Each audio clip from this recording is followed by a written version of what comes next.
Je vous souhaite la bienvenue dans En cas de tracas. Ici, on parle d'alimentation émotionnelle, sans détour, sans tabou et toujours avec nuance. Je suis Julie Rojon, votre hôte, formatrice, autrice et spécialiste de cette thématique complexe. Ce podcast, je l'ai créé pour toutes celles et ceux qui veulent comprendre ce qui se joue dans leur rapport à la nourriture et aussi pour les pros qui les accompagnent. Parce que derrière ce que l'on mange, il y a ce qu'on ressent, il y a ce qu'on vit. Manger est un langage, apprenons à le décoder ensemble. Depuis bientôt 10 ans, j'accompagne des personnes qui souffrent de leur rapport à l'alimentation, à leur corps et à leur image. Et il y a toujours quelque chose qui me frappe, c'est qu'on commence rarement les accompagnements en parlant de valeurs. On va parler directement de poids, de kilos à perdre, de compulsion, de contrôle, de rapport à la nourriture, parfois aussi de rapport au corps. Et quand on prend le temps de creuser, on finit presque toujours par parler d'autre chose parce que le curseur, il se trouve ailleurs.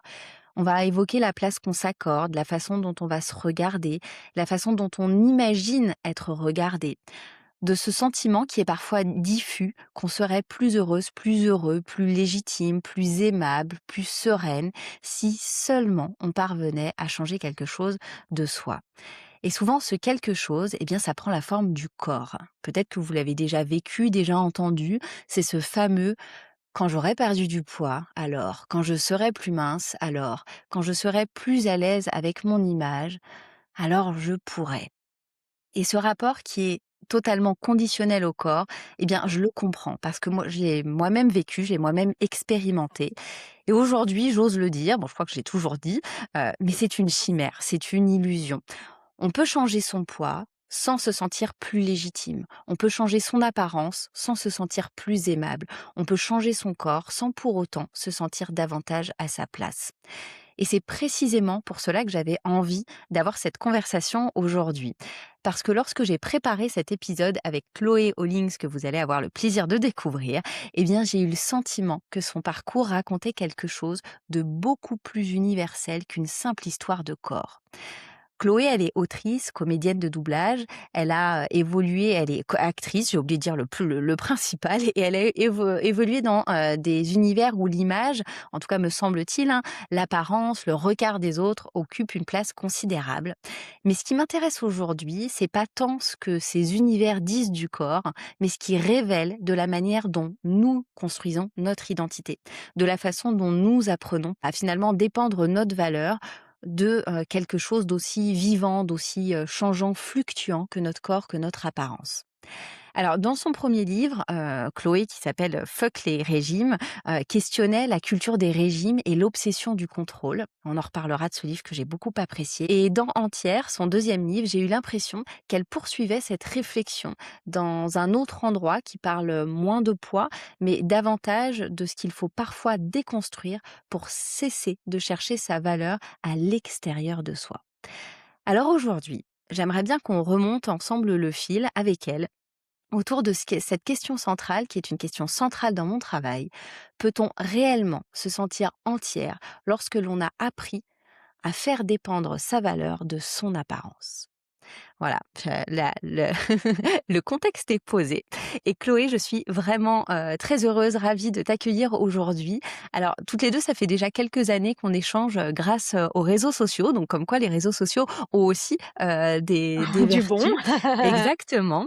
Et voilà, je suis ravie qu'on puisse avoir cette conversation aujourd'hui. Alors, je t'ai présenté, mais extrêmement brièvement. Pour les personnes qui ne te connaissent pas, eh bien, je te laisse te présenter comme tu en as envie. Eh ben, je m'appelle Chloé, Chloé Hollings. Je fais plein de choses dans la vie. J'essaye de faire, tout ce qui me fait me sentir plus vivante. Donc, d'abord, j'ai été comédienne. Je fais de la voix, j'ai chanté, j'écris des livres maintenant et je vis à Paris.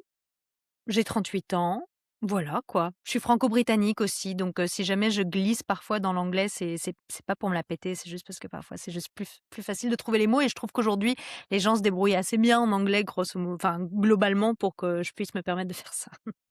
Et on te suivra très bien, j'en suis Voilà. persuadée. Mmh. Et un riche parcours qui, comme je le disais, m'amène aujourd'hui à te recevoir, dans ce podcast parce que à travers notamment tes livres, parce que moi je t'ai beaucoup connu, du coup à travers tes ouvrages et bien, ça dit quelque chose de très important de notre société, de ce que c'est que de grandir aujourd'hui, en Occident dans un corps de femme. Et là, je fais peut-être le lien aussi avec, ta double nationalité puisque, Mmh. on est dans un monde qui est quand même, globalisé.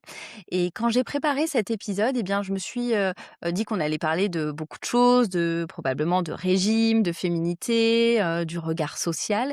Mais avant tout ça, j'aimerais bien revenir justement au début, à la genèse, parce que j'imagine que, bah, tes livres sont pas le fruit, du hasard et que grandir dans un corps de femme, c'est quand même une expérience, singulière. À quel moment, tu as commencé à penser que ton apparence pouvait dire quelque chose de ta valeur? Et ben c'est marrant parce que tu disais, tu vois, là, quand tu as dit: «Grandir dans un corps de femme», j'ai tout de suite, pensé au fait que grandir dans un corps de femme, c'est d'abord grandir dans un corps de fille. Et par fille, je veux pas seulement dire petite fille, je veux dire fille de. Et je pense que pour moi, très rapidement, si j'ai donné de l'importance, à l'apparence de mon corps justement, en tant que petite fille, parce que pour répondre à ta question le plus directement possible, c'est là pour moi que ça a commencé. C'est très jeune, donc j'ai des souvenirs d'avoir eu 8 ans, 9 ans, d'être devant le miroir, de rentrer le ventre, d'essayer, de d'avoir l'envie de porter genre un méga crop top comme l'une des Spice Girls et puis de le mettre sur moi et de me rendre compte que ça faisait pas du tout la même chose parce que, bah, moi j'avais, je sais pas, un petit bidou, bon, puis aussi voilà que j'avais mon corps d'enfant quoi. Mais la valeur apportée à ça, je pense que ça me venait vraiment du fait que ma mère, elle, hem, en donnait, pas pour moi, mais pour elle-même.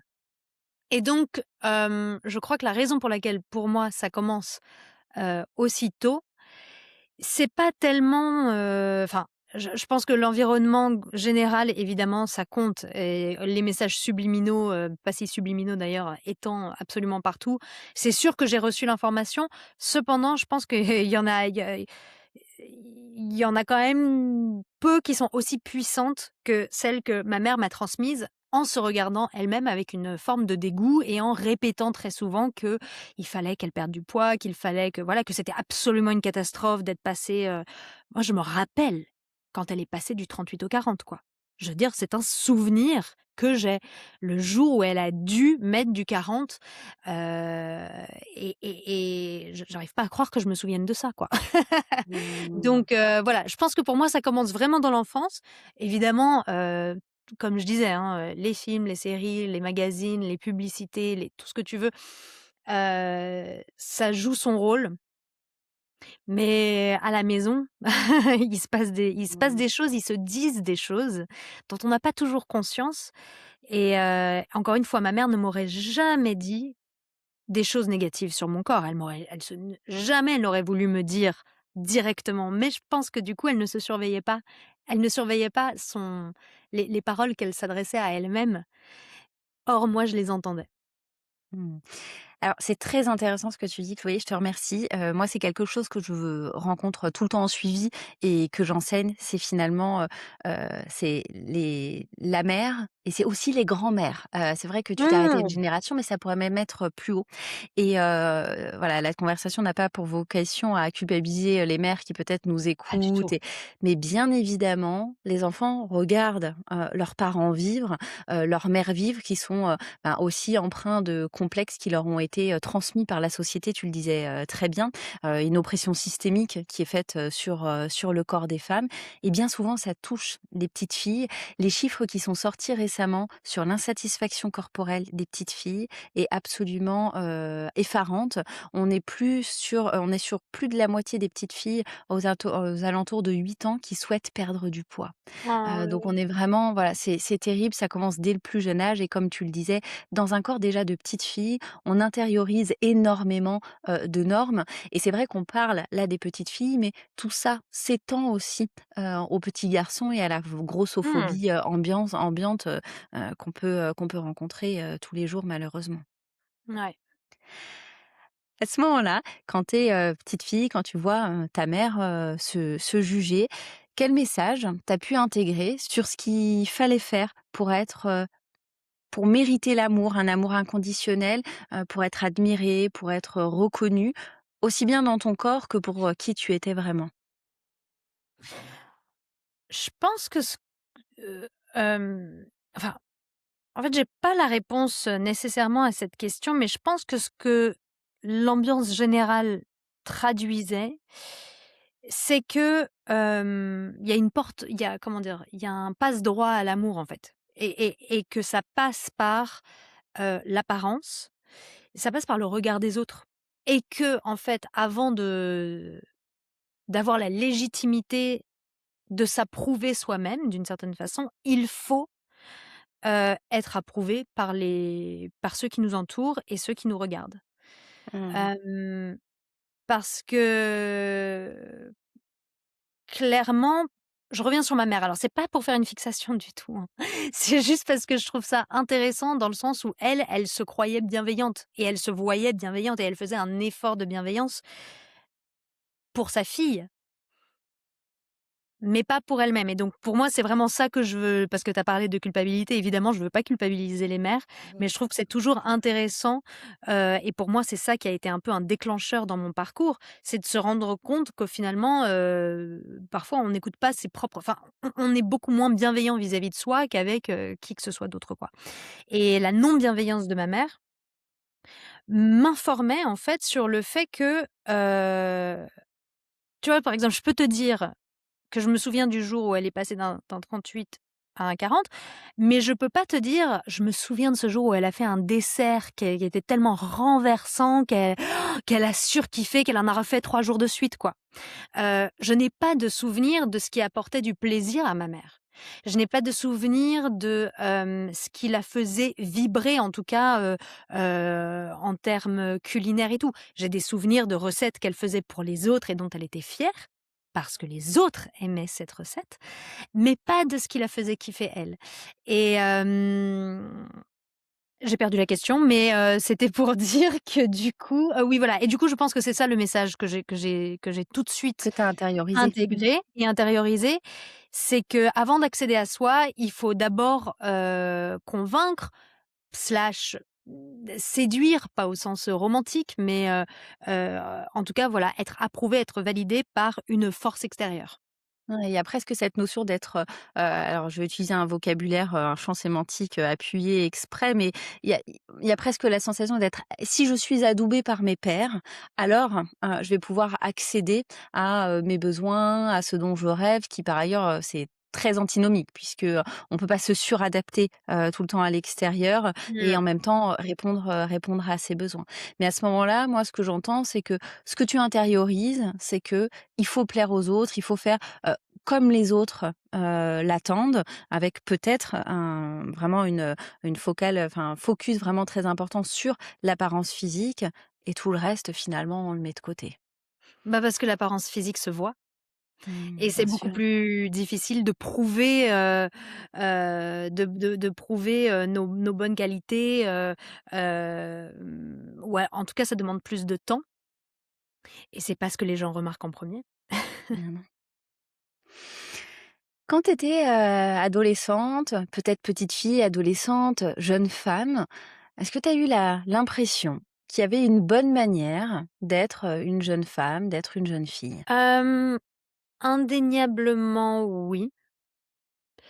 Après moi, je sais pas trop moi, j'arrive pas trop à dessiner la frontière entre ce qui vraiment est propre à mon éducation, ma famille.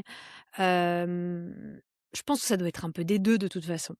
Hem, mais pour moi, être une petite fille, en tout cas, c'était, hem, ne pas déranger.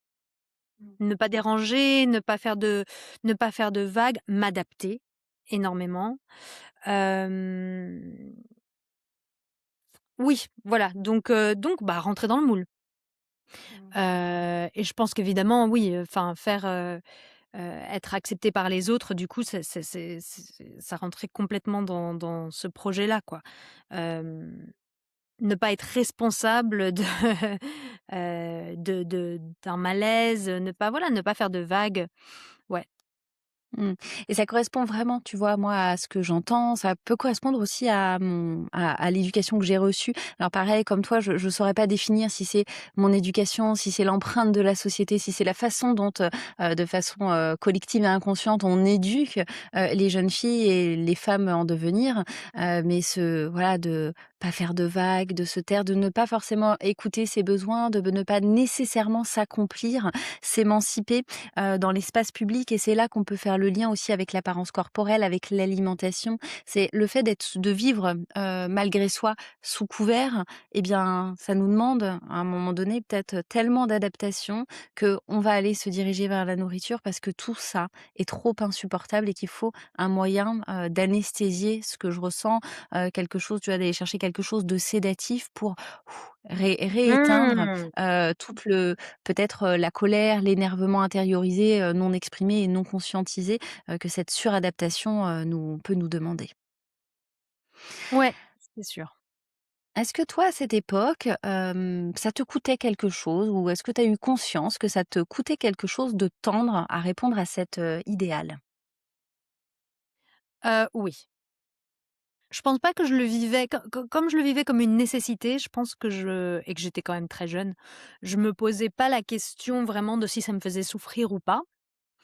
Hem, mais le fait est que, ça occupait, en fait, ça m'inquiétait de ne pas, justement, de ne pas être mince comme j'avais décidé qu'il fallait l'être, ou voilà, de pas ressembler à certaines de mes copines, qui étaient plus minces, plus sèches que moi.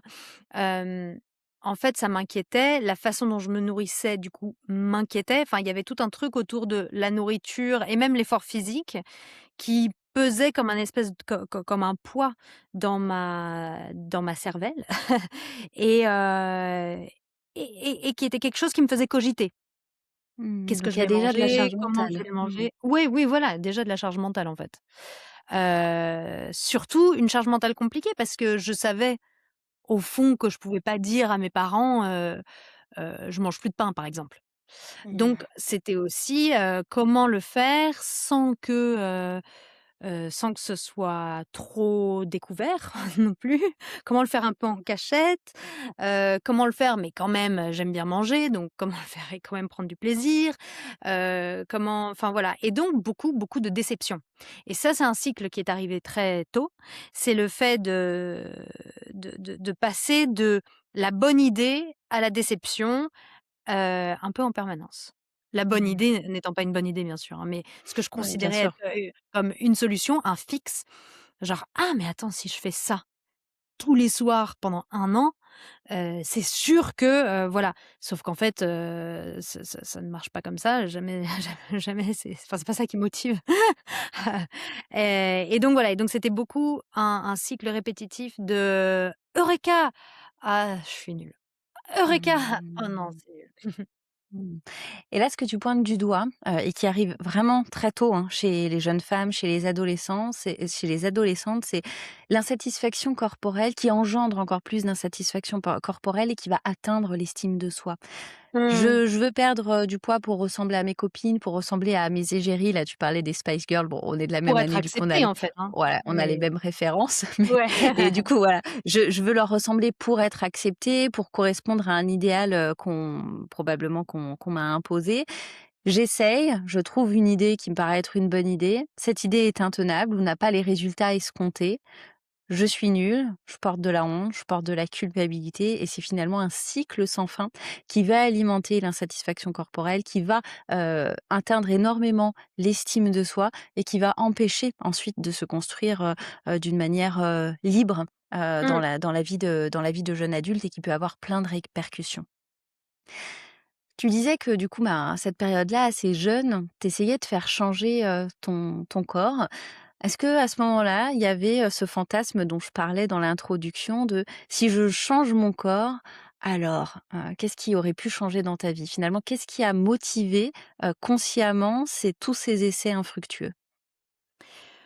Je pense, en fait, je crois que j'ai jamais eu un truc précis, une idée précise de, si je mincis, je sais pas, je réussirais, ce sera plus facile de trouver, du travail ou, et donc j'aurai plus d'argent ou enfin je sais pas si des gens se disent ça, mais en tout cas moi, c'était pas un truc précis comme ça.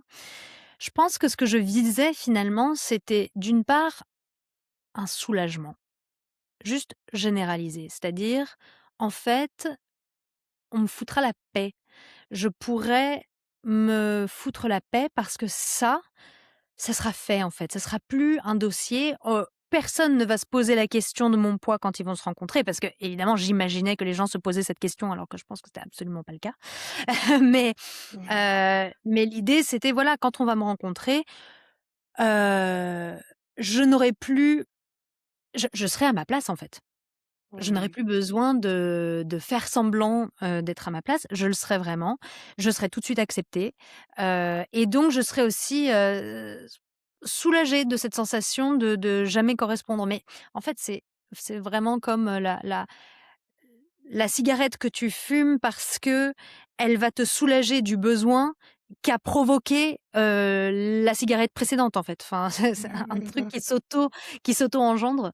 J'interromps très rapidement votre écoute. Si vous avez l'habitude d'entendre ce podcast, eh bien, vous connaissez la musique. J'ai décidé aujourd'hui de vous offrir une ressource, que je trouve très intéressante pour prendre un pas de recul sur, les échecs, nos échecs avec l'alimentation, nos échecs avec, peut-être, le contrôle, nos réformes alimentaires et les enseignements qu'on peut en tirer. Cette fiche, cette ressource, elle rejoint vraiment, le parcours que Chloé va vous dévoiler dans le reste de cet épisode. Pour la télécharger, rien de plus simple. Comme d'habitude, vous avez le lien dans la description de cet épisode. Je vous souhaite une bonne écoute. Et donc je pensais en gros que enfin, d'une certaine façon, c'était un peu la clé de tout. Genre je pensais pas à un truc particulier, genre j'aurais, la gloire, l'argent, voilà. Mais évidemment qu'avec la confiance en moi, en fait, et le sentiment d'appartenance, hem et ben, tout allait se déclencher, les hommes allaient me regarder, alors ça, c'était quand même, important, enfin les hommes que moi je regardais allaient aussi me regarder, et puis, je sais pas, voilà, j'allais être désirable, et que l juste la vie allait être facile. Je pense qu'il y avait cette Mmh. idée, la vie sera facile quand ce sujet ne sera plus un sujet. Cela dit, j'avais complètement raison. C'est juste que j'avais pas besoin de maigrir pour que ce soit plus un sujet. J'avais juste besoin de plus en faire un sujet. Mmh. Pour pouvoir vivre librement. Et parce que Ouais. vraiment dans ton discours, il y a quelque chose de très intéressant et de tristement, universel et que moi j'ai pu vivre aussi. C'est finalement une fois que je n'aurai plus cette charge mentale, que mon corps répondra à ce que j'imagine être des standards, bah, en fait, je trouverai, quelqu'un, qui m'aimera, pour, qui je suis, puis quelqu'un que j'ai choisi, que je regarde, qui peut-être ne me regardait pas ou que j'imaginais qu'il ne me regardait pas parce que mon physique ne correspondait pas à, un standard projeté et puis je pourrais vivre librement. En fait, je pourrais, voilà, vaguer à mes occupations, je pourrais avoir des passions sans finalement que mon corps, Oui, soit un sujet. parce que c'est un super bouc émissaire aussi et ça, c'est marrant, mais quand on je pense que c'est vrai pour d'autres obsessions qu'on a, hein, mais hem, moi, à l'époque où je me trouvais trop grosse, en fait, ça répondait à toutes mes angoisses. C'est si on ne me trouve pas intéressante, c'est parce que, on me trouve trop grosse. Si on ne m'écoute pas, c'est parce que, je suis trop grosse. Si on ne me trouve pas si telle personne, par exemple, ne me regarde pas, c'est probablement parce que je suis trop grosse. Bon, ça et en fait, il y avait un milliard de raisons pour lesquelles, peut-être, tout Mmh. simplement, voilà, je n'intéressais pas telle personne ou telle personne, mais en tout cas, ça devient, c'est une focalisation et peut-être que ça vient du fait qu'on a l'impression aussi qu'on peut contrôler ça. Mmh. Et que du coup, c'est vrai que c'est peut-être étrangement plus facile, de se mettre un petit coup de pied aux fesses, parce que ça aussi c'est assez ancré dans notre culture, mais de se faire un peu de mal et de se dire: «Non mais je vais réussir à dompter cette créature sauvage qui ne veut pas m'écouter, qui ne veut pas se plier à mes ordres, hem, d'affronter d'autres parties de moi qui me font honte, qui me font peur et juste le fait que, bah, parfois on ne sait pas pourquoi on n'intéresse pas les autres. Mmh. C'est comme ça. Et il y a dans le contrôle du corps et dans la volonté de contrôler son corps, quelque chose d'extrêmement apaisant. Quand on a, de l'anxiété, de l'incertitude, l'incompréhension, ce qui peut nous remettre en sécurité, c'est le contrôle et les personnes qui sont anxieuses, qui nous écoutent, connaissent ça par cœur. L'incertitude, pourquoi l'autre, ne m'aime pas? Pourquoi ces interactions sociales ne fonctionnent pas?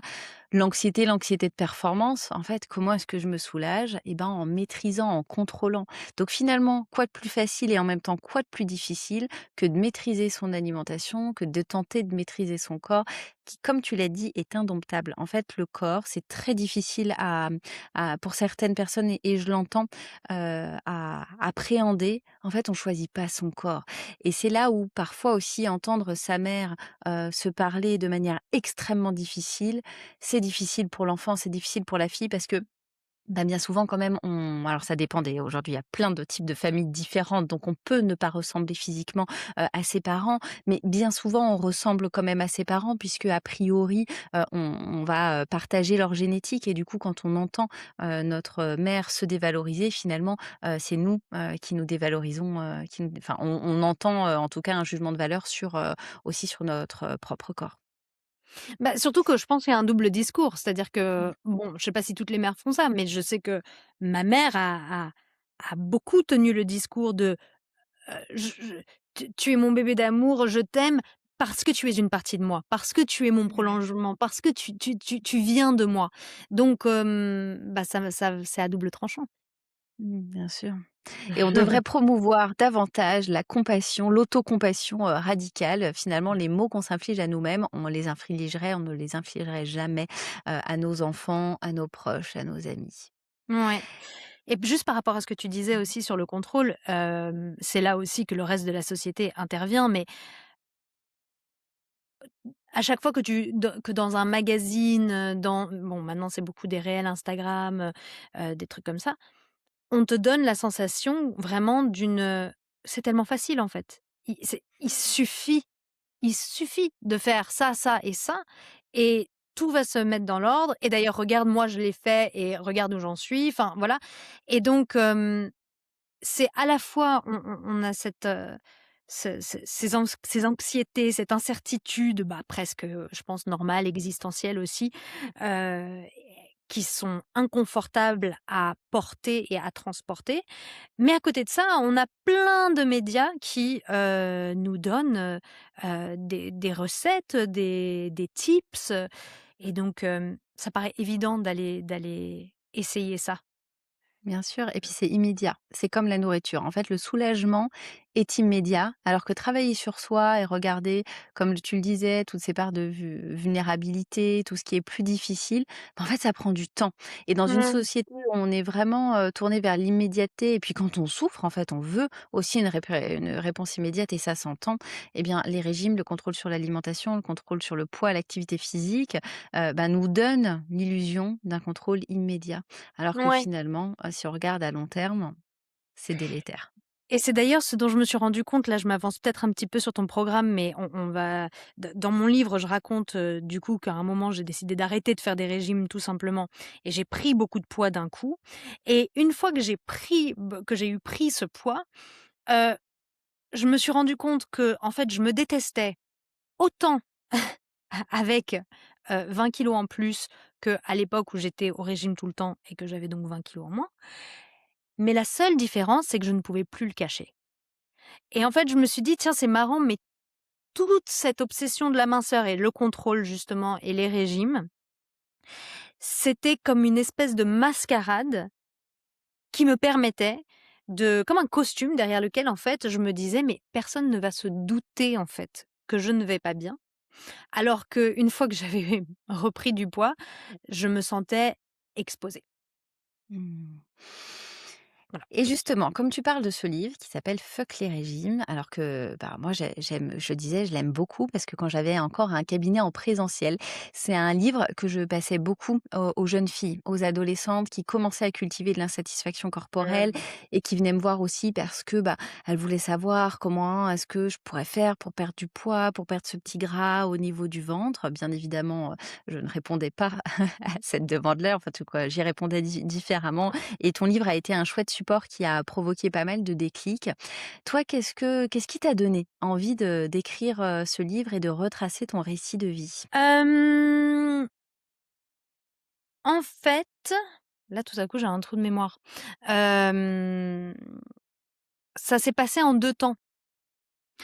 La première chose qui s'est passée, c'est que un jour, j'étais chez moi, donc je devais avoir, 21 ans, je pense, 21-22 ans. J'avais déjà un petit passé de régime sérieux derrière moi. J'avais été voir un diététicien, j'avais essayé plein de trucs et j'en étais à ce moment où j'avais en gros à un moment perdu 8 kilos, repris 9 kilos, reperdu 4 kilos, repris 5 kilos, enfin un truc comme ça sur plusieurs années et là, c'était un dimanche soir et je m'apprêtais à recommencer. Donc je sors mon petit carnet, j'avais un carnet, voilà, où je commence à écrire: «Bon, à partir de demain», parce que je me parlais pas très, très bien. Donc genre: Ça rigole plus, à partir de demain, voilà ce que tu vas faire. Pas de ci, pas de ça, pas de ci, pas de ça». Et puis tout à coup, j'ai eu un espèce de flash, enfin un moment de la foudre m'a frappée et je me suis dit: «Mais ça fait déjà tellement de fois que j'ai fait ça, ça marche pas. À chaque fois, je reprends le poids que j'ai perdu». Mmh. Et il y a eu un truc instantané comme ça où je me suis dit: «Mais est-ce que vraiment je vais faire ça toute ma vie, quoi?» Est-ce que toute ma vie j'étais, vraiment jeune en plus, donc j'avais de la marge, quoi. Je Est-ce que vraiment toute ma vie je vais perdre, reprendre, reperdre, reprendre? Et le deuxième truc qui m'est venu presque instantanément, c'est: «Et en plus, j'ai pas de problème de santé, j'ai été diagnostiquée de rien du tout». Enfin, en fait, tout à coup, la question s'est posée, au fait, pourquoi c'est grave de prendre 2 kilos, par exemple? Pourquoi là? Parce que je savais très bien que si je me mettais pas au régime, j'allais peut-être reprendre, voilà, mais que j'allais pas a priori, j'allais pas prendre, j'étais pas partie pour prendre 50 kilos, en un mois non plus, quoi. Et donc tout à coup, parce que moi, c'est vraiment là-dessus que ça se jouait, hein, c'était en grammes que ça se jouait, enfin en 500 grammes, en 1 kilo, c'était pour moi ça, c'était grave. Et là, tout à coup, je me suis dit: «Mais en fait, pourquoi c'est grave?» Donc j'ai arrêté de faire des régimes, donc j'ai changé mon carnet a pris une autre tournure, j'ai tout barré, voilà, c'est là que j'ai trouvé d'ailleurs le titre entre guillemets, parce que j'ai écrit en gros «fuck les régimes», sur mon carnet quoi et j'ai commencé une aventure qui a duré à peu près 1 an et demi, pendant laquelle j'ai commencé par prendre donc 20 kilos, sans le vouloir, mais voilà et à un moment dans cette étape qui a eu enfin dans cette aventure qui a eu plein d'étapes, j'ai vraiment, je pense, accepté de lâcher prise, en fait. Enfin, j'ai lâché prise, j'ai accepté que c'était pas si grave et que la vie avait plein d'autres choses à m'offrir et qu'en fait, j'allais juste vraiment arrêter d'y penser et quand j'ai arrêté d'y penser et ben les 20 kilos que j'avais pris, je les ai perdus. Dans ce processus, j'ai arrêté de me peser. Ça fait partie des choses que j'ai décidé d'arrêter. Enfin, il y a plein de choses en fait, je me suis déconstruite, sans Tu le enlevé tous les savoir. facteurs de maintien. Mmh. Voilà, j'ai lu plein de livres, sur, voilà, la nourriture, les émotions, enfin plein de choses et j'ai essayé de refaire mon chemin et j'ai essayé de retrouver des sensations, de retrouver du plaisir, de voilà et parmi les choses, que j'ai arrêté de faire donc, il y avait le fait de me peser parce que vraiment, enfin, c'était de la folie totale, quoi. Je me pesais tous les jours et puis, voilà, il fallait que rien ne bouge, en fait. Enfin bon, bref, ce qui est impossible. Mais 1 an et demi après le début de cette aventure, je me suis retrouvée chez quelqu'un qui avait genre un super pèse-personne, de dingo qui mesure bon maintenant je pense que c'est beaucoup plus courant, mais à l'époque ça l'était moins, qui te dit voilà combien tu as de taux d'hydratation dans le corps, combien tu as de gras, de machin et j'ai trouvé ça cool donc je suis montée dessus et là, ne m'étant pas pesée depuis quasiment 1 an, j'ai vu que j'étais plus légère qu'à l'époque où je me torturais avec les régimes. Mmh. Et là, je me suis dit: «J'ai envie d'écrire un livre». Parce que là, Mmh. j'ai été en colère par rapport au magazine. Enfin, là, je me Mmh. suis dit: «Ah oui, vraiment, on nous ment». Enfin, je le savais d'une certaine façon, j'avais compris que OK, les magazines nous disaient n'importe quoi, les régimes, ça marchait pas, enfin ça, je l'avais vraiment, compris. Mais pour moi, c'était un peu genre: «Bon, les régimes, ça marche pas et puis, on est très bien comme on est et puis il faut accepter d'être», voilà, moi, en gros, j'avais un peu accepté que, ma nature, par exemple, c'était d'être plutôt ronde, voilà et que c'était comme ça. Mais là, j'étais là: «Non mais attends, je me suis battue pendant des années pour avoir ce chiffre sur la balance et je ne l'obtenais pas et là, ça fait 6 mois que je n'y pense plus et que je mange tout ce que je veux avec bonheur et en fait, je ne veux même plus ce que j'ai, mais je l'ai, quoi. Et là, Mmh. j'ai eu envie de le partager et donc c'est pour ça que j'ai commencé à écrire, Ouais, de transmettre tout ton parcours et en t'écoutant très attentivement. En fait, ce parcours est très intéressant. Je vais le mettre en parallèle avec, ce qu'on peut traiter, en fait, en thérapie et tu as fait ce travail, seule, jeune. Franchement, chapeau. Quand tu décris ce que tu marques sur ton cahier, alors c'est le fameux dimanche soir: «Demain, j'arrête et puis en général, je mange tout ce que je veux parce que demain, c'est la fin des c'est enfin, c'est ça. pas la fin des haricots, c'est il y aura plus que des haricots». Et finalement, à ce moment-là, le déclic que tu as, c'est tu fais la liste de ces échecs et tu en tires des enseignements. En fait, à quoi bon? Ça sert à rien. Et ce que tu fais après, c'est très intéressant. Tu remets en question tes croyances profondes et même tes pensées automatiques. Finalement, pourquoi est-ce que je fais ça? Qui me dit que je serais mieux comme ça? Et c'est vraiment de la restructuration cognitive pure et dure. Tu commences à travailler sur tes croyances. Ensuite, tu fais tout un travail qui me semble être un travail d'interoception. Qu'est-ce que je ressens? Qu'est-ce que j'aime? Quelles sont mes sensations? Tu as parlé aussi des émotions, on est sur de l'interoception. Qu'est-ce que je Mmh. ressens? Je remets du plaisir dans ma vie et finalement je change le curseur jusqu'au moment où probablement tu trouves un certain apaisement, ta valeur, il y a plus de recherche en tout cas d'une, validation sur ton apparence puisque tu allais, f peut-être voyager dans un corps, différent, celui qui te faisait le plus peur et bien souvent donc on parle de grossophobie, hein, je crois qu'on a tous de la grossophobie intériorisée et à ce moment-là Complètement. cette grossophobie, ben, tu vas peut-être jusqu'au bout de cette peur de prendre du poids avec un poids qui était peut-être le poids maximum pour, ton corps tel qu'il est, biologiquement conçu. Et il y a j'ai l'impression en t'écoutant vraiment, une guérison, un apaisement qui arrive et un retour à soi extrêmement naturel et ce que tu décris sur ta ligne d'arrivée, c'est ce vers quoi, tous les thérapeutes, tous les psychopraticiens, les diététiciens, naturopathes, je sais pas, voilà, tous les praticiens de Navarre qui sont formés à ce sujet-là souhaitent amener des personnes qui viennent les Mmh. voir et je te remercie pour ce témoignage parce qu'il y a souvent quelque chose qui est très ancré et qui a la dent dure mais oui, mais si je ne fais pas de régime, si je ne fais pas de déficit calorique, si je ne porte pas attention à mon alimentation, je vais grossir, je ne pourrai pas perdre de poids, ça ne fonctionnera pas.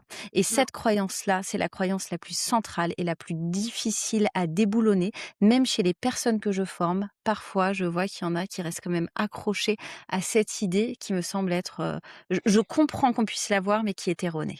Et c'est hyper contre-intuitif et on en revient à la bienveillance qu'on se porte, il me semble, parce que justement, d'une certaine façon, la raison pour laquelle on ne peut pas faire confiance à ce discours, c'est parce qu'on ne se fait pas confiance. On est dans un rapport de méfiance vis-à-vis de soi et donc l'idée Mmh. c'est, si j'arrête de faire un régime, si j'arrête de compter les calories, si j'arrête de faire attention, à ce que je mange, bah, évidemment, je vais, m'empiffrer 24 heures sur 24 et me détruire. Mmh. Mais or, c'est pas du tout ça qui se passe Mmh. et la solution, c'est pas de dire: «Bon, bah, du coup, il faut que je continue à contrôler, heu, ma portion». En fait, il y a quelque chose à changer. Moi, je dis toujours, j'ai fini par pour résumer, je finis toujours par dire: «J'ai fini par perdre 20 kilogrammes sans rien faire». Alors, je n'ai rien fait, c'est-à-dire je n'ai pas décidé, mon plan maintenant, c'est de faire ça, ça, ça, ça, ça. En revanche, il y a des choses qui ont changé parce que mon rapport à la nourriture a changé. Une fois que je recherchais le plaisir dans les aliments, j'étais capable de m'arrêter de manger à un certain moment, alors qu'avant, mon curseur, c'était il fallait que l'assiette soit vide. C'est pas du tout la même chose de manger pour vider une assiette, que de manger pour prendre un extrême plaisir. Et surtout d'exiger que, à partir du moment où on commence à sentir que le plaisir n'est plus tout à fait là, on se dit: «Bon, en fait, je pense que j'ai eu ce qu'il me fallait et maintenant j'en garde pour plus tard» et cetera. Donc il y a plein de choses, en fait, qui ont changé, mais c'est passé par la bienveillance, c'est passé par les sensations et c'est passé par un curseur et une boussole interne et pas des préceptes, des Mmh. règles, des mantras externes. Mmh, et la boussole, c'est plus le contrôle et c'est le plaisir et c'est très important que tu en parles et tu en as parlé, plusieurs fois. Le plaisir, il est bien souvent oublié quand, on veut contrôler son poids, son alimentation. Si on a envie de manger un carré de chocolat, on va manger une pomme. Bah oui, mais du coup, on va manger 2 pommes, 3 pommes et puis après on va manger ceci, cela. Alors On va que si finir on par avait manger du mangé, chocolat. voilà, son carré de chocolat et pas forcément du chocolat noir à 90, mais du chocolat au lait, du chocolat blanc, que sais-je, et ben, en fait, on aurait mangé son carré de chocolat et puis basta. Et Ouais. à force de ne pas écouter cette boussole du plaisir, eh bien, on va se suralimenter. Et je crois que dans cette perspective du contrôle, il y a aussi une peur qui est très importante liée au contrôle, de lâcher le contrôle. C'est comme si je lâche le contrôle, en fait, il y a toutes les pensées permissives qui vont arriver. Tu as bien le droit, tu peux, tu manges autant que tu veux et bien sûr, nous avons le droit de manger de façon inconditionnelle, mais le fait de lâcher le contrôle ne veut pas dire qu'on va faire tout et n'importe quoi. On mange aussi avec ses valeurs, avec ce qui nous semble être bon pour soi, pour l'environnement, pour que sais-je. On a tous des valeurs, différentes et lâcher le contrôle ne veut pas dire que d'un seul coup, on va s'alimenter H24 avec des aliments ultra transformés et en surabondance. En fait, il y a un autre curseur, il y a une juste nuance qui existe. Et en fait, c'est ça qui est drôle, c'est qu'il y a un paradoxe au centre de tout ça, qui est que souvent, Mmh. on en parlait au début, pourquoi est-ce que je voulais mincir, par exemple? Et la réponse très courte et très synthétisée de tout ce qu'on s'est dit, c'est: «Bah, en fait, je voulais me sentir acceptée et je voulais me sentir libre». Mmh. Mais dans notre rapport à la nourriture, cette même liberté qu'on dit vouloir, en fait, nous terrifie. Mmh. Et donc, en fait, on cherche, encore une fois, par l'extérieur, par la minceur, à obtenir quelque chose qu'on n'arrive pas à s'accorder là tout de suite. Et quand tu parles de prendre du plaisir, par exemple, sur le carré de chocolat, s'il y a des gens qui nous écoutent et qui vont se dire: «OK, maintenant je vais manger mon carré de chocolat quand j'en ai envie», heu, oui, mais c'est pas pour le manger en se disant: «Allez, je vais», bah, tu vois? C'est il y a En fait, le plaisir, on l'entend aussi si on s'autorise à le ressentir et c'est Mmh. ça que j'ai trouvé aussi hyper intéressant dans ce parcours, c'est que je me suis rendu compte qu'il y avait autre chose que la société m'avait inculqué et ça, je pense qu'on rentre plus dans le côté, bah, je suis une femme et tout ça. Mais c'est que, on a très l'habitude qu'on nous dise: «Ça, tu as pas le droit et ça, tu as le droit» et quand on est au régime ou en rééquilibrage alimentaire ou en tout ce que tu veux, on passe beaucoup de temps, enfin moi je passais beaucoup de temps à dire: «Bah non, ça je peux pas, ça j'ai pas le droit, ça ne m'est pas autorisé» et c'est bien de reprendre un peu de remettre un peu d'air là-dedans et de se dire: «Non mais je m'autorise et je m'autorise un plaisir sincère, intense et je le laisse en fait m'indiquer, enfin je le laisse même me guider et me dire: «Quand est-ce que c'est OK? Quand est-ce que c'est bon?» Franchement, heu, je pense que personne ne peut manger 1 kilo de Nutella et vraiment prendre du plaisir sur 1 kilo de Nutella. Enfin, quand on se met vraiment à l'écoute, il y a un moment, on est rassasié. Ouais, on a envie de manger autre chose.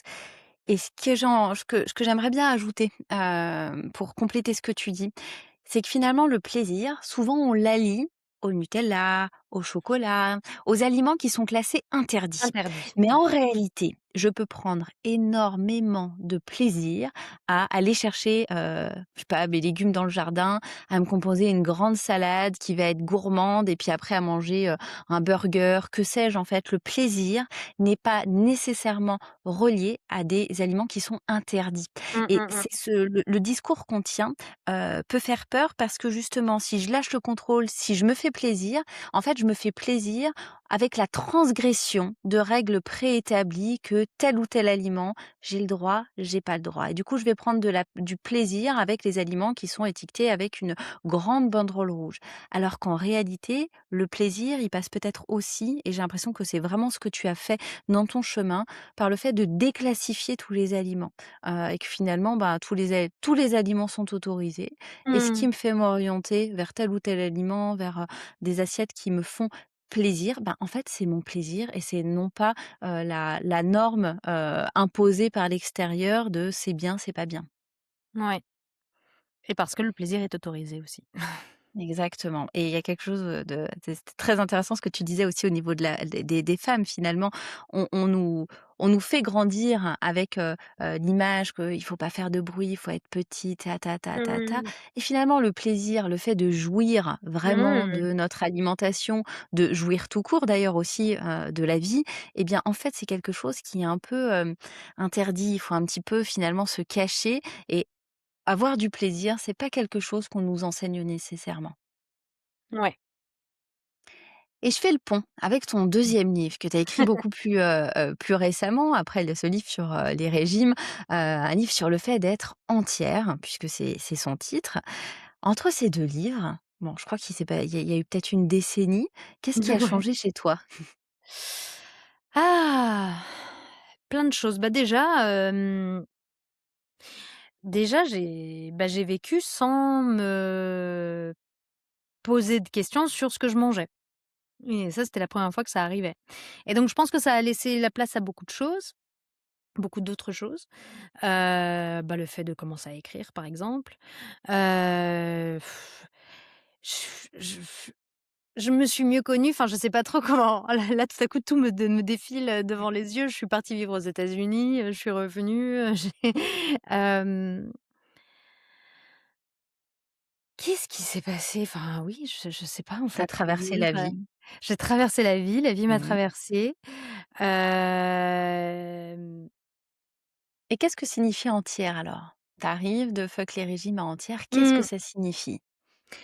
Entière, c'est le livre que j'ai voulu écrire pour dire justement que Cette, hem, cette quête de complétude, en fait, ça commençait un peu dans Fuck les régimes. Dans Fuck les régimes, c'est ce que je décris, c'est presque qu'au début, je croyais toujours qu'il y avait quelque chose me manquait, en fait.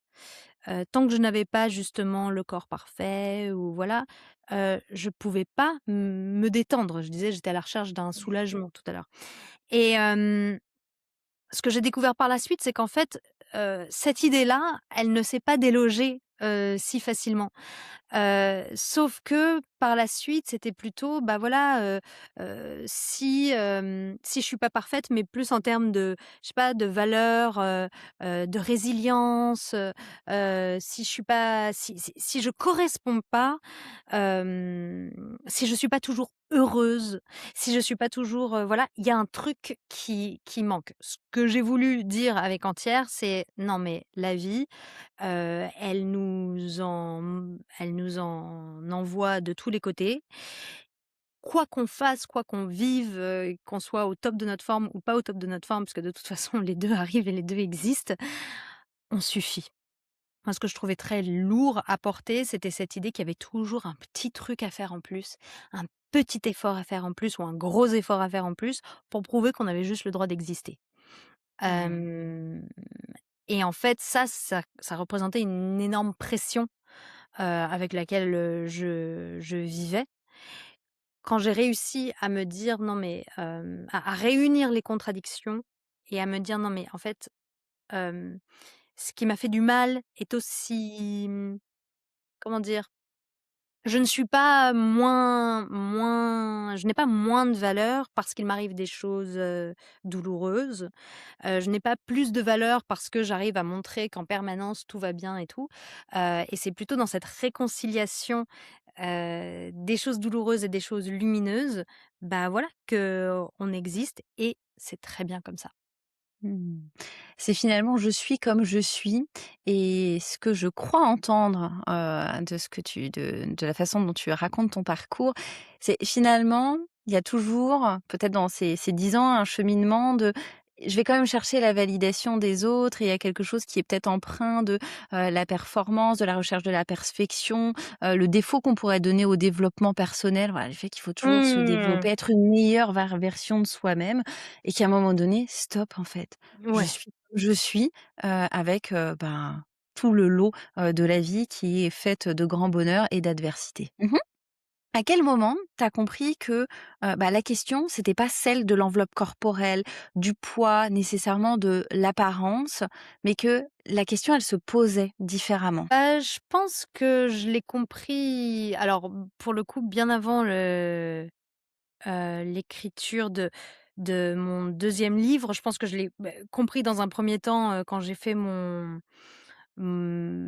voilà, ma première expérience, justement avec ces régimes. Par exemple, le jour où j'ai vraiment compris que je m'étais acceptée, c'est je c'est le jour où je suis allée acheter un jean à ma taille. Alors je sais pas si tu rencontres ça dans ton cabinet? C'est un grand combat, un jean à la taille et puis pas forcément un jean dans lequel on est complètement moulé et où on peut plus Ouais, respirer. ouais, mais alors Ouais. moi j'étais ça enfin vraiment, malgré tout le chemin que je parcourais, tout ce que je comprenais, il restait cette idée: «Non mais Chloé, tu vas perdre du poids». Donc et acheter donc je portais un jean en 36 qui était, autant dire, troué de partout, usé, au possible, que je mettais vraiment, que je refermais vraiment avec grande difficulté, et dans lequel je ne me sentais pas bien.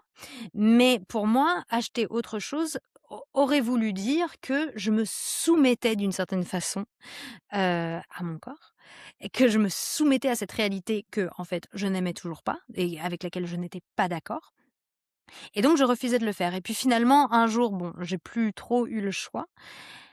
J'avais pris 2 tailles, entre-temps, 2 voire 3. Oui, 3. J'avais pris 3 tailles, donc en 3 mois et et le moment où j'ai enfilé mon nouveau jean, c'est-à-dire que je l'ai mis facilement, que j'ai pu le refermer facilement, que je me suis regardée dans la glace et que je me suis dit: «Mais en fait, bah, ça me va bien».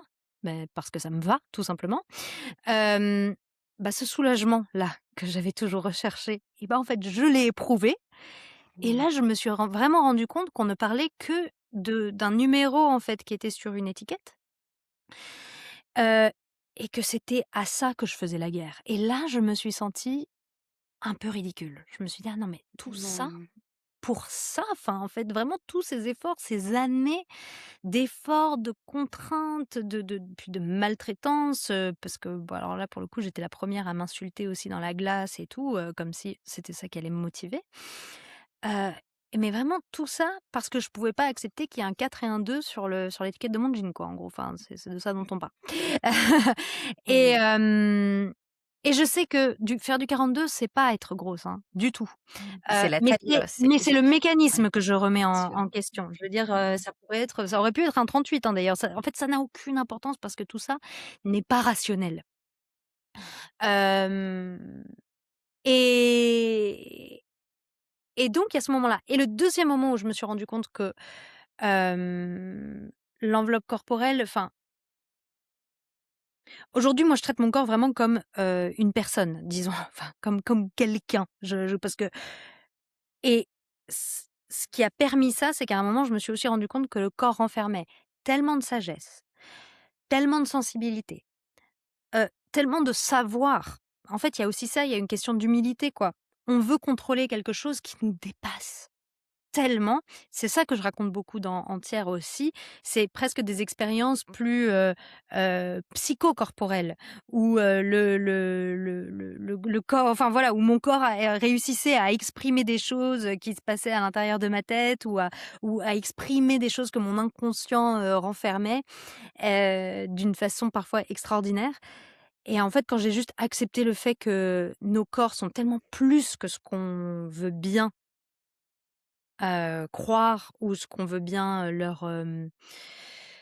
voilà, enfin, Leur la expliquer façon dont on finalement le veut les corps est bien plus que l'apparence. Mmh. oui, bien plus que l'apparence, que c'est Mmh. vraiment comme une un animal, magnifique, une créature et que nous, avec nos petits cerveaux, enfin, heu, Franchement, on lui arrive pas à la cheville, quoi. Mmh. Donc voilà, là, pour moi, ça a fini de me dire: «Bon allez, un peu d'humilité, on va le laisser faire ce qu'il fait depuis des milliers d'années, ce qui m'a amené jusqu'ici, en fait, ce qui nous a amenés jusqu'ici». Et en fait, je vais juste déjà travailler sur mes pensées, les faire taire un peu et puis essayer de vivre cette courte vie de la façon la plus intense possible et puis ça sera déjà très bien. Mmh. Comment est-ce que et puis ça une très belle ligne d'arrivée, un très beau projet. Comment est-ce que tu perçois, aujourd'hui en 2026, là on enregistre ce podcast, on est en juin 2026, comment est-ce que tu perçois le discours sur le corps aujourd'hui? Mmh! Bon, je trouve que, je trouve qu'on tourne un peu en rond. Je trouve qu'on finit toujours par revenir de toute façon, sur nos bases, hein, je sais pas si j'ai en fait, oui, je sais pas si j'ai quelque chose à apporter sur cette conclusion, enfin, à cette question. Je trouve qu'on est toujours trop dans le contrôle, globalement. J'ai l'impression que on n'a pas tant avancé que ça, finalement. Mmh. Que c'est quand même toujours un peu la minceur, voilà, qui prime et qui voilà, qui trône. Mais c'est pas grave. Il y a je pense qu'il y a des endroits où ça évolue, des gens qui s'autorisent à lâcher et que petit à petit, ça devient quand même plus déjà, par exemple, on ne dit plus qu'on est au régime. Alors c'est bête, on dit d'autres choses. Mais on voit bien qu'il y a quand même eu un switch. Hem, Moi, j'entends plus enfin, ouais, non, je sais pas trop, en fait. Non, mais c'est intéressant ce que tu dis, c'est que finalement, on fait du surplace et je suis assez d'accord avec toi, voire on aurait quand même un retour en arrière avec, les jeunes générations qui, subissent toutes les, les pressions. Alors on n'est plus sur la minceur, mais on est sur la maigreur, hein, finalement Mmh, comme, mmh mh. nous on arrive, doucement vers, ce bel âge qu'est la quarantaine et finalement, bah, nous quand on avait, 15 ans, quand on était encore plus jeune, c'était, l'avènement pas de la minceur, mais vraiment de la pour le coup de la Mouais. maigreur. J'ai l'impression qu'on y revient. Il y a toujours un focus très, très important qui est, mis sur, l'apparence physique et il y a quand même, j'ai l'impression, mais on peut se tromper, hein, on peut avoir des biais de confirmation parce qu'on est dans des milieux qui peut-être s'y prêtent. Mais j'ai la sensation comme toi qu'il y a quand même des personnes qui réussissent à s'émanciper, Mmh. de tout ça, qui réussissent à parler du corps d'une manière différente, d'une manière de s'alimenter et qui commence à y avoir quand même des contre-discours, Oui. peut-être, de plus en plus forts et en tout cas, c'est tout ce que je souhaite et c'est finalement la note d'espoir, peut-être, qu'on peut se donner aujourd'hui et peut-être que rien que notre discours peut avoir aussi une note d'espoir, pour, des jeunes filles qui peuvent nous écouter, pour des jeunes filles qui lisent, tu vois, tes livres et qui peut-être s'évitent de passer par tout ce parcours-là. Pour des mères, pour des grands-mères aussi qui entendent, nos discours parce que, ben, oui, si, on fustige son propre corps et qu'on l'a fait devant ses enfants, en fait, c'est pas grave. Il suffit de leur expliquer, voilà: «Moi, je souffre d'insatisfaction corporelle parce que j'ai eu des remarques, parce qu'il y a la pression de la société, et en fait, j'en souffre et c'est difficile et c'est pas parce que je porte ce fardeau que tu dois, forcément le porter» et tout ça, c'est possible de le mettre, en place dans le quotidien et vraiment de créer une lutte et un contre-pouvoir sur la pression, qui est mise sur nos corps. Oui et pour moi, ça passe par vraiment, un désir d'honnêteté vis-à-vis de soi-même.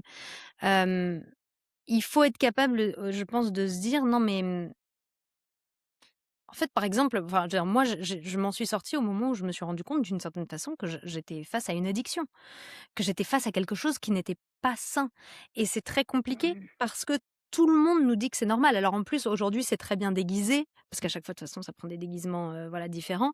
Maintenant, encore une fois, on parle plus de régime amincissant, mais beaucoup de gens parlent de, voilà, d'être en forme, que c'est bon pour la santé, que donc c'est Ouais, on pour est ça face au qu'on mange beaucoup de santéisme. Mmh. protéines et c'est pour ça qu'on Mmh. fait des goûters de skyr parce que c'est délicieux et que c'est bon pour la santé. Mais non, en fait, je veux dire parfois oui, mais je veux dire que la plupart je pense que la plupart des gens mangent du skyr parce que ça va pas les faire grossir et en fait, chacun vit sa vie comme il veut. C'est aussi ça pour moi de dans entière. Moi, je suis pas là pour dire aux gens: «C'est pas bien la façon dont tu as envie d'être mince», par exemple. En fait, je comprends, moi j'ai eu envie d'être mince.